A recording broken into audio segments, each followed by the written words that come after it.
Rikki-Tikki-Tavi by Rudyard Kipling. At the hole where he went in, Red-Eye called to Wrinkle-Skin, "Hear what little Red-Eye saith. Nag, come up and dance with death. Eye to eye and head to head, keep the measure, Nag. This shall end when one is dead. At thy pleasure, Nag. Turn for turn and twist for twist, run and hide thee, Nag. Ha, the hooded death has missed. Woe betide thee, Nag." This is the story of the Great War that Rikki-Tikki-Tavi fought single-handed through the bathrooms of the big bungalow in Segoli Cantonment. Darzee, the tailor bird, helped him, and Chuchundra, the muskrat, who never comes out into the middle of the floor but always creeps round by the wall, gave him advice. But Rikki-Tikki did the real fighting. He was a mongoose, rather like a little cat in his fur and his tail, but quite like a weasel in his head and habits. His eyes and the end of his restless nose were pink. He could scratch himself anywhere he pleased, with any leg, front or back, that he chose to use. He could fluff up his tail till it looked like a bottle brush, and his war cry as he scuttled through the long grass was, "Rick-tick-ticky-ticky-tick." One day, a high summer flood washed him out of the burrow where he lived with his father and mother and carried him, kicking and clucking, down a roadside ditch. He found a little wisp of grass floating there, and clung to it till he lost his senses. When he revived, he was lying in the hot sun on the middle of a garden path, very draggled indeed, and a small boy was saying, "Here's a dead mongoose. Let's have a funeral." "No," said his mother, "let's take him in and dry him. Perhaps he isn't really dead." They took him into the house, and a big man picked him up between his finger and thumb, and said he was not dead but half choked. So they wrapped him in cotton wool and warmed him, and he opened his eyes and sneezed. "Now," said the big man, he was an Englishman who had just moved into the bungalow, "don't frighten him, and we'll see what he'll do." It is the hardest thing in the world to frighten a mongoose, because he is eaten up from nose to tail with curiosity. The motto of all the mongoose family is, "Run and find out," and Rikki-Tikki was a true mongoose. He looked at the cotton wool, decided that it was not good to eat, ran all round the table, sat up and put his fur in order, scratched himself, and jumped on the small boy's shoulder. "Don't be frightened, Teddy," said his father. "That's his way of making friends." "Ouch! He's tickling under my chin," said Teddy. Rikki-Tikki looked down between the boy's collar and neck, snuffed at his ear, and climbed down to the floor, where he sat rubbing his nose. "Good gracious," said Teddy's mother, "and that's a wild creature. I suppose he's so tame because we've been kind to him." "All mongooses are like that," said her husband. "If Teddy doesn't pick him up by the tail or try to put him in a cage, he'll run in and out of the house all day long. Let's give him something to eat." They gave him a little piece of raw meat. Rikki-Tikki liked it immensely, and when it was finished, he went out into the veranda and sat in the sunshine and fluffed up his fur to make it dry to the roots. Then he felt better. "There are more things to find out about in this house," he said to himself, "than all my family could find out in all their lives. I shall certainly stay and find out." He spent all that day roaming over the house. He nearly drowned himself in the bathtubs, put his nose into the ink on a writing table, and burnt it on the end of the big man's cigar, for he climbed up in the big man's lap to see how writing was done. At nightfall, he ran into Teddy's nursery to watch how the kerosene lamps were lighted, and when Teddy went to bed, Rikki-Tikki climbed up too. But he was a restless companion because he had to get up and attend to every noise all through the night and find out what made it. Teddy's mother and father came in, the last thing, to look at their boy, and Rikki-Tikki was awake on the pillow. "I don't like that," said Teddy's mother. "He may bite the child." "He'll do no such thing," said the father. "Teddy's safer with that little beast than if he had a bloodhound to watch him. If a snake came into the nursery now—" But Teddy's mother wouldn't think of anything so awful.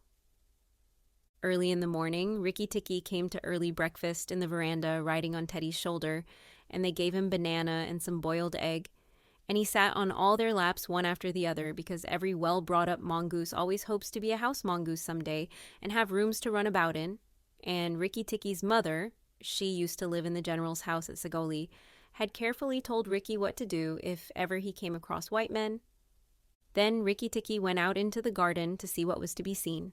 It was a large garden, only half cultivated, with bushes as big as summer houses of Marshall Neil roses, lime and orange trees, clumps of bamboos, and thickets of high grass. Rikki-Tikki licked his lips. "This is a splendid hunting ground," he said, and his tail grew bottle-brushy at the thought of it, and he scuttled up and down the garden, snuffing here and there till he heard very sorrowful voices in a thorn bush. It was Darzee, the tailor bird, and his wife. They had made a beautiful nest by pulling 2 big leaves together and stitching them up the edges with fibers, and had filled the hollow with cotton and downy fluff. The nest swayed to and fro as they sat on the rim and cried. "What is the matter?" asked Rikki-Tikki. "We are very miserable," said Darzee. "One of our babies fell out of the nest yesterday, and Nag ate him." Said Rikki-Tikki. "That is very sad. But I am a stranger here. Who is Nag?" Darzee and his wife only cowered down in the nest without answering, for from the thick grass at the foot of the bush there came a low hiss, a horrid cold sound that made Rikki-Tikki jump back 2 clear feet. Then, inch by inch out of the grass rose up the head and spread hood of Nag, the big black cobra, and he was 5 feet long from tongue to tail. When he had lifted 1/3 of himself clear of the ground, he stayed balancing to and fro exactly as a dandelion tuft balances in the wind, and he looked at Rikki-Tikki with the wicked snake's eyes that never change their expression whatever the snake may be thinking of. "Who is Nag?" said he. "I am Nag. The great god Brahm put his mark upon all our people when the first cobra spread his hood to keep the sun off Brahm as he slept. Look, and be afraid." He spread out his hood more than ever, and Rikki-Tikki saw the spectacle mark on the back of it that looks exactly like the eye part of a hook and eye fastening. He was afraid for the minute, but it is impossible for a mongoose to stay frightened for any length of time, and though Rikki-Tikki had never met a live cobra before, his mother had fed him on dead ones, and he knew that all a grown mongoose's business in life was to fight and eat snakes. Nag knew that too, and at the bottom of his cold heart he was afraid. "Well," said Rikki-Tikki, and his tail began to fluff up again, "marks or no marks, do you think it is right for you to eat fledglings out of a nest?" Nag was thinking to himself, and watching the least little movement in the grass behind Rikki-Tikki. He knew that mongooses in the garden meant death sooner or later for him and his family, but he wanted to get Rikki-Tikki off his guard, so he dropped his head a little and put it on one side. "Let us talk," he said. "You eat eggs. Why should not I eat birds?" "Behind you. Look behind you," sang Darzee. Rikki-Tikki knew better than to waste time in staring. He jumped up in the air as high as he could go, and just under him whizzed by the head of Nagaina, Nag's wicked wife. She had crept up behind him as he was talking to make an end of him, and he heard her savage hiss as the stroke missed. He came down almost across her back, and if he had been an old mongoose he would have known that then was the time to break her back with one bite, but he was afraid of the terrible lashing return stroke of the cobra. He bit indeed, but did not bite long enough, and he jumped clear of the whisking tail, leaving Nagaina torn and angry. "Wicked, wicked Darzee," said Nag, lashing up as high as he could reach toward the nest in the thorn bush. But Darzee had built it out of reach of snakes, and it only swayed to and fro. Rikki-Tikki felt his eyes growing red and hot. When a mongoose's eyes grow red, he is angry, and he sat back on his tail and hind legs like a little kangaroo, and looked all round him and chattered with rage. But Nag and Nagaina had disappeared into the grass. When a snake misses its stroke, it never says anything or gives any sign of what it means to do next. Rikki-Tikki did not care to follow them, for he did not feel sure that he could manage 2 snakes at once. So he trotted off to the gravel path near the house and sat down to think. It was a serious matter for him. If you read the old books of natural history, you will find they say that when the mongoose fights the snake and happens to get bitten, he runs off and eats some herb that cures him. That is not true. The victory is only a matter of quickness of eye and quickness of foot. Snakes blow against mongooses jump, and as no eye can follow the motion of a snake's head when it strikes, that makes things much more wonderful than any magic herb. Rikki-Tikki knew he was a young mongoose, and it made him all the more pleased to think that he had managed to escape a blow from behind. It gave him confidence in himself, and when Teddy came running down the path, Rikki-Tikki was ready to be petted. But just as Teddy was stooping, something flinched a little in the dust, and a tiny voice said, "Be careful, I am death." It was Karite, the dusty brown snakeling that lies for choice on the dusty earth, and his bite is as dangerous as the cobras. But he is so small that nobody thinks of him, and so he does the more harm to people. Rikki-Tikki's eyes grew red again, and he danced up to Karite with the peculiar, rocking, swaying motion that he had inherited from his family. It looks very funny, but it is so perfectly balanced a gait that you can fly off from it at any angle you please, and in dealing with snakes, this is an advantage. If Rikki-Tikki had only known, he was doing a much more dangerous thing than fighting Nag, for Karite is so small and can turn so quickly that unless Rikki bit him close to the back of the head, he would get the return stroke in his eye or lip. But Rikki did not know. His eyes were all red, and he rocked back and forth looking for a good place to hold. Karite struck out. Rikki jumped sideways and tried to run in, but the wicked little dusty gray head lashed within a fraction of his shoulder, and he had to jump over the body, and the head followed his heels close. Teddy shouted to the house, "Oh, look here, our mongoose is killing a snake!" And Rikki-Tikki heard a scream from Teddy's mother. His father ran out with a stick, but by the time he came up, Karite had lunged out once too far, and Rikki-Tikki had sprung, jumped on the snake's back, dropped his head far between his forelegs, bitten as high up the back as he could get hold, and rolled away. That bite paralyzed Karite, and Rikki-Tikki was just going to eat him up from the tail, after the custom of his family at dinner, when he remembered that a full meal makes a slow mongoose, and if he wanted all his strength and quickness ready, he must keep himself thin. He went away for a dust bath under the castor oil bushes, while Teddy's father beat the dead Karite. "What is the use of that?" thought Rikki-Tikki. "I have settled it all."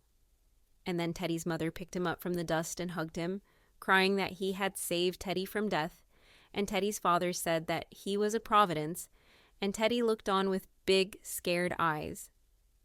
Rikki-Tikki was rather amused at all the fuss, which of course he did not understand.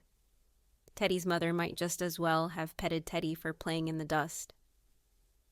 Rikki was thoroughly enjoying himself. That night, at dinner, walking to and fro among the wine glasses on the table, he could have stuffed himself 3 times over with nice things.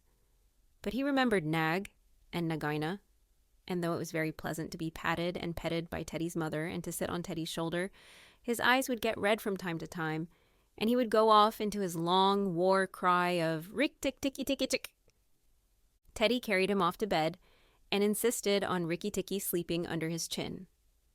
Rikki-Tikki was too well bred to bite or scratch, but as soon as Teddy was asleep, he went off for his nightly walk round the house, and in the dark he ran up against Chuchundra, the muskrat, creeping round by the wall.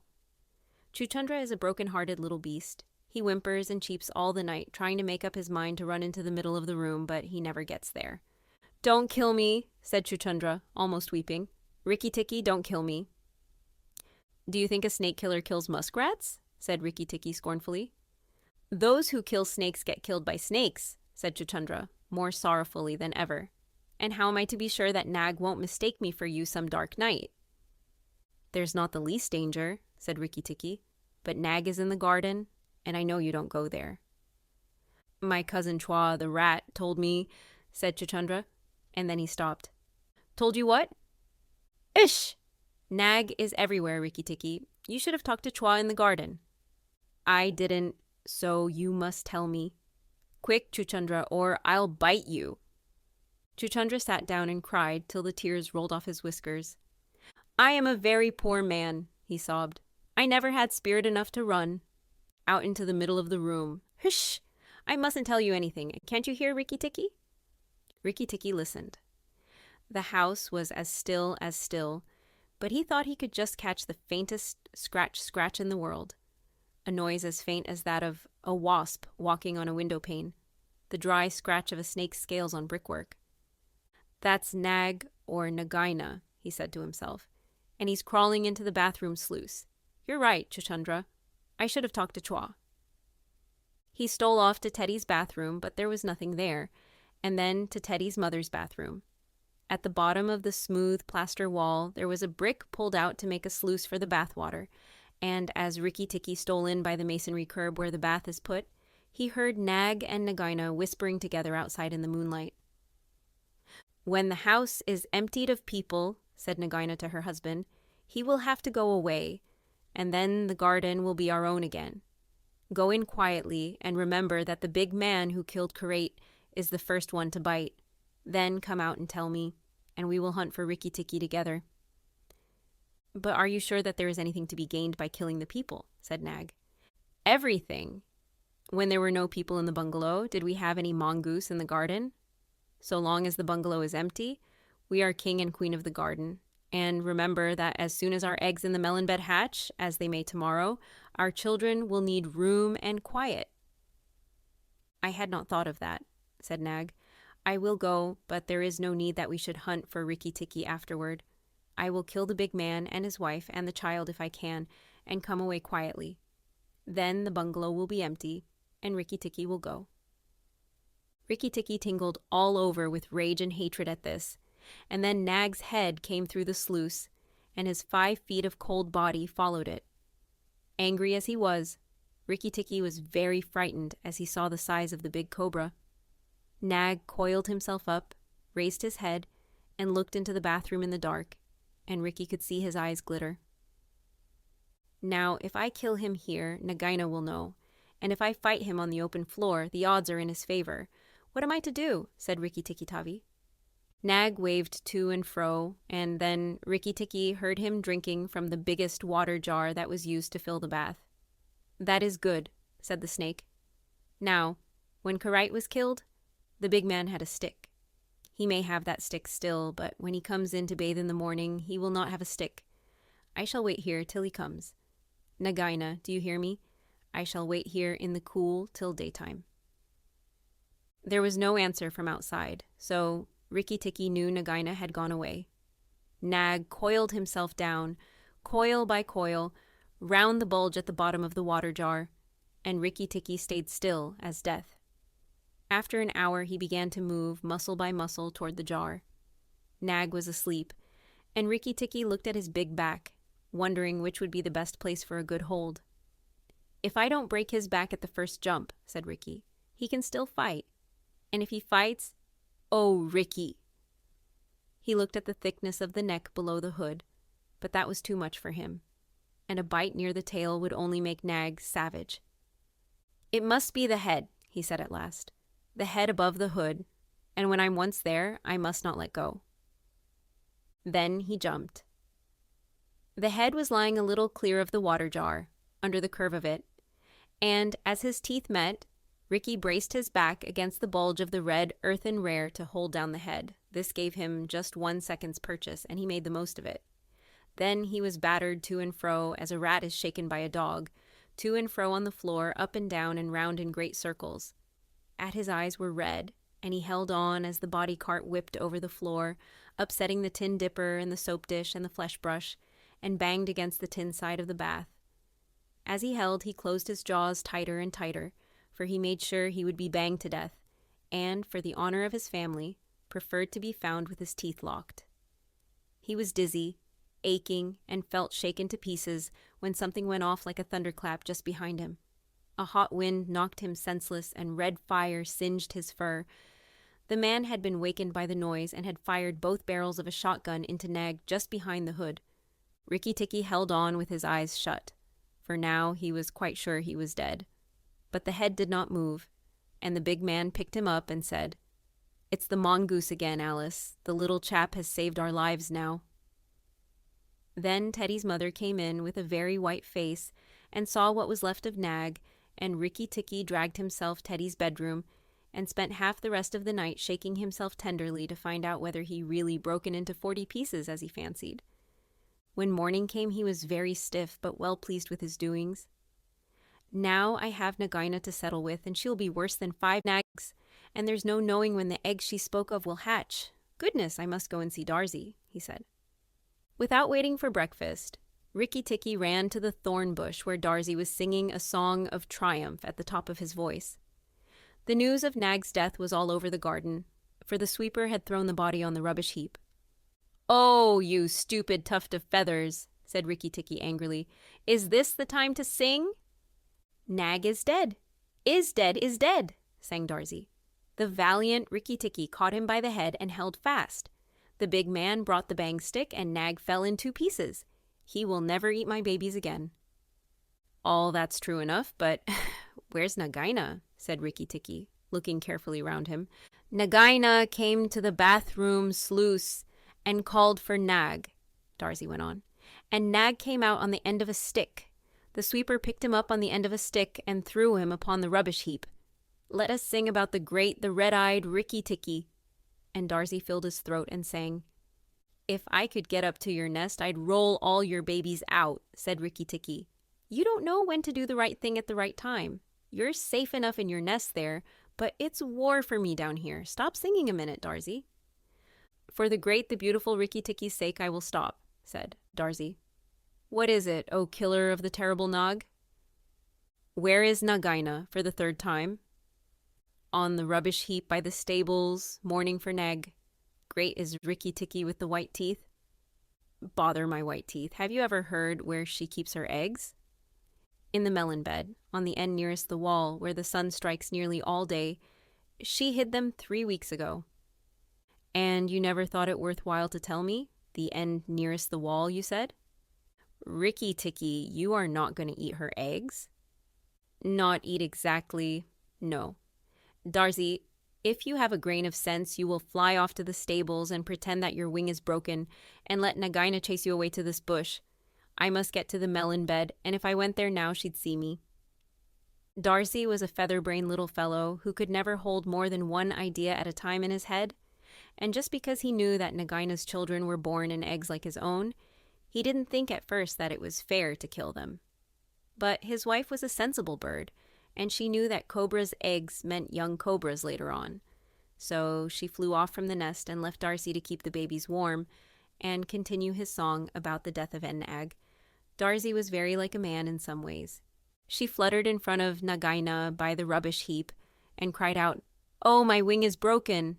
The boy in the house threw a stone at me and broke it." Then she fluttered more desperately than ever. Nagaina lifted up her head and hissed, "You warned Rikki-Tikki when I would have killed him. Indeed and truly, you've chosen a bad place to be lame in." And she moved toward Darzy's wife, slipping along over the dust. "The boy broke it with a stone!" shrieked Darzy's wife.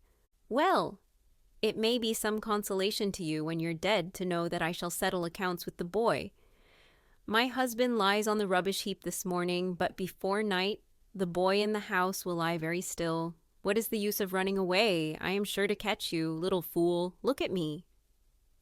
Darzy's wife knew better than to do that, for a bird who looks at a snake's eyes gets so frightened that she cannot move.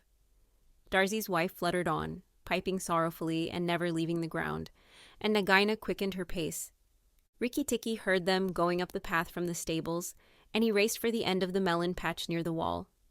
There, in the warm litter about the melons, very cunningly hidden, he found 25 eggs about the size of a bantam's eggs, but with whitish skin instead of shell. "I was not a day too soon," he said, for he could see the baby cobras curled up inside the skin, and he knew that the minute they were hatched, they could each kill a man or a mongoose. He bit off the tops of the eggs as fast as he could, taking care to crush the young cobras, and turned over the litter from time to time to see whether he had missed any. At last there were only 3 eggs left, and Rikki-Tikki began to chuckle to himself when he heard Darzy's wife screaming, "Rikki-Tikki, I led Nagaina toward the house and she has gone into the veranda and, oh, come quickly, she means killing." Rikki-Tikki smashed 2 eggs and tumbled backward down the melon bed with the 3rd egg in his mouth and scuttled to the veranda as hard as he could put foot to the ground. Teddy and his mother and father were there at early breakfast, but Rikki-Tikki saw that they were not eating anything. They sat stone still, and their faces were white. Nagaina was coiled up on the matting by Teddy's chair, within easy striking distance of Teddy's bare leg, and she was swaying to and fro singing a song of triumph. "Son of the big man that killed Nag," she hissed, "stay still, I am not ready yet. Wait a little, keep very still, all you 3. If you move, I strike, and if you do not move, I strike. Oh, foolish people who killed my Nag." Teddy's eyes were fixed on his father, and all his father could do was to whisper, "Sit still, Teddy. You mustn't move. Teddy, keep still."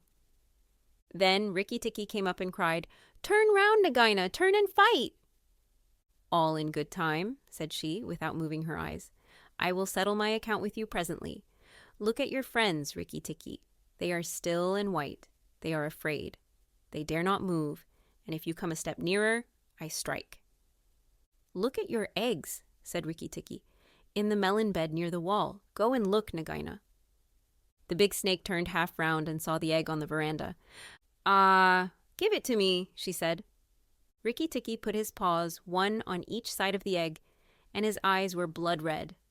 What price for a snake's egg? For a young cobra? For a young king cobra? For the very last of the brood? The ants are eating all the others down by the melon bed. Nagaina spun clear round, forgetting everything for the sake of the one egg, and Rikki-Tikki saw Teddy's father shoot out a big hand, catch Teddy by the shoulder, and drag him across the little table with the teacups, safe and out of reach of Nagaina. Tricked! Rick-tick! Chuckled Rikki-Tikki. "The boy is safe, and it was I that caught Nag by the hood last night in the bathroom." Then he began to jump up and down, all 4 feet together, his head close to the floor. "He threw me to and fro, but he could not shake me off. He was dead before the big man blew him in two. I did it. Rikki-Tikki-Tavi. Come then, Nagaina. Come and fight with me. You shall not be a widow long." Nagaina saw that she had lost her chance of killing Teddy, and the egg lay between Rikki-Tikki's paws. "Give me the egg, Rikki-Tikki. Give me the last of my eggs, and I will go away and never come back," she said, lowering her hood. "Yes, you will go away, and you will never come back, for you will go to the rubbish heap with Nag.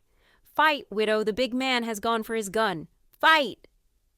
Rikki-Tikki was bounding all around Nagaina, keeping just out of reach of her stroke, his little eyes like hot coals.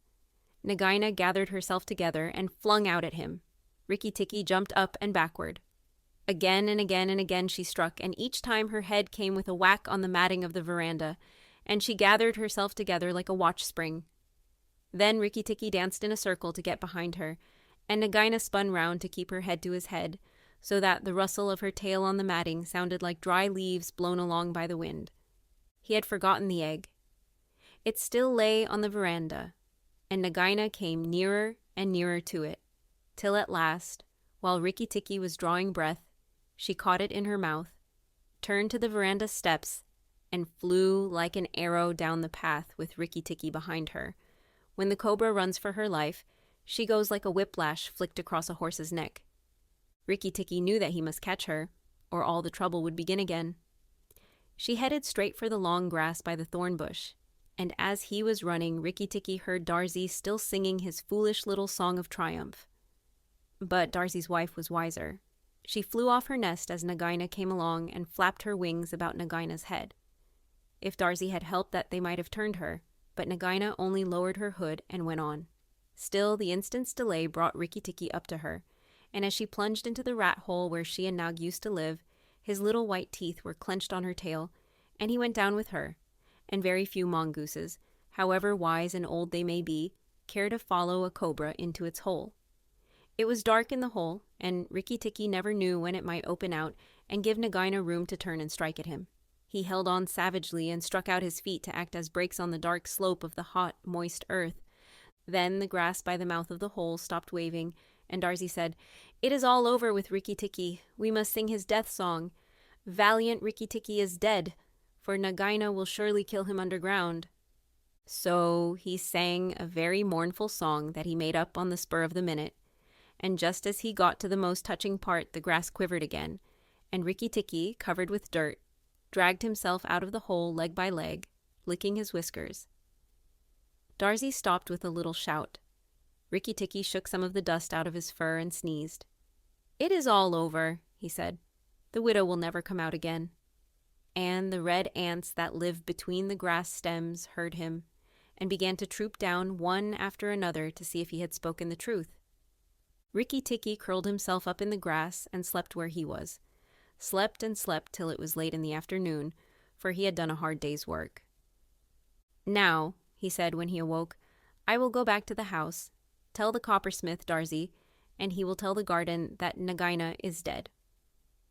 The coppersmith is a bird who makes a noise exactly like the beating of a little hammer on a copper pot. And the reason he is always making it is because he is the town crier to every Indian garden and tells all the news to everybody who cares to listen. As Rikki-Tikki went up the path, he heard his attention notes like a tiny dinner gong, and then the steady ding-dong lock, nag is dead, dong, nagaina is dead, ding-dong talk. That set all the birds in the garden singing, and the frogs croaking, for Nag and Nagaina used to eat frogs as well as little birds. When Rikki got to the house, Teddy and Teddy's mother, she looked very white still, for she had been fainting, and Teddy's father came out and almost cried over him. And that night he ate all that was given him till he could eat no more, and went to bed on Teddy's shoulder, where Teddy's mother saw him when she came to look late at night. "He saved our lives and Teddy's life," she said to her husband. "Just think, he saved all our lives." Rikki-Tikki woke up with a jump, for all the mongooses are light sleepers. "Oh, it's you," said he. "What are you bothering for? All the cobras are dead, and if they weren't, I'm here." Rikki-Tikki had a right to be proud of himself, but he did not grow too proud, and he kept that garden as a mongoose should keep it, with tooth and jump and spring and bite, till never a cobra dared show its head inside the walls. That wraps up Rikki-Tikki-Tavi.